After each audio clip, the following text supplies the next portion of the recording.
بسم اللہ الرحمن الرحیم۔ السلام علیکم ورحمۃ اللہ وبرکاتہ۔ مناہل اسلامک کارپوریٹس میں دل کی گہرائیوں سے خوش آمدید۔ یہ تو کیڑے ہیں، یہ کئی برس پرانا واقعہ ہے۔ میں اپنے بھائی کے دوست سے ملنے گیا جن کا ہمارے خاندان سے بہت گہرا تعلق تھا۔ یہ ایک سادہ مزاج، دیندار اور کاروباری شخصیت تھے۔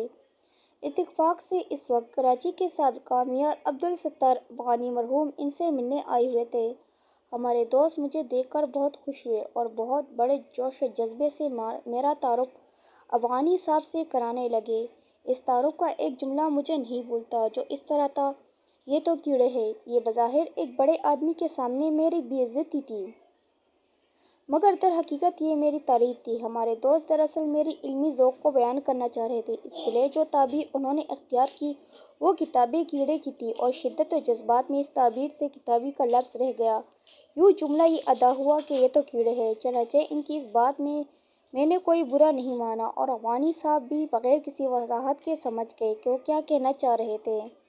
اس کا سبب یہ تھا کہ ان صاحب سے ہم واقف تھے۔ جن لوگوں سے ہم واقف ہوتے ہیں، ہم کبھی ان کے سرسری الفاظ، ظاہری رویے، کسی خاص واقعے سے ان کا تاثر نہیں لیتے، بلکہ ان کے مجموعی شخصیت اور مثبت خصوصیات کی بنیاد پر ان کی باتوں اور کاموں کا مقصد متعین کرتے ہیں۔ یہی مثبت کردار کی خوبی ہوتی ہے۔ اس کے برعکس منفی کردار کا حامل شخص ایک شکاری کی طرح ان لوگوں کی تاک میں بھی لگا رہتا ہے جن کا ان سے برسا برس کا تعلق ہوتا ہے۔ وہ ہر سیدھی بات میں بھی منفی پہلو تلاش کر لیتا ہے۔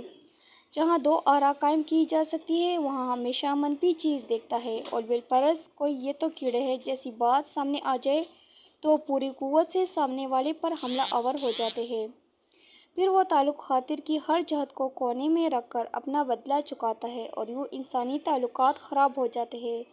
در حقیقت اجتماعی تعلقات کی بقا کا راز لوگوں سے حسن ظن رکھنا اور مثبت بنیادوں پر معاملات کو دیکھنا ہے، ورنہ دنیا کا کوئی رشتہ باقی نہیں رہ سکتا۔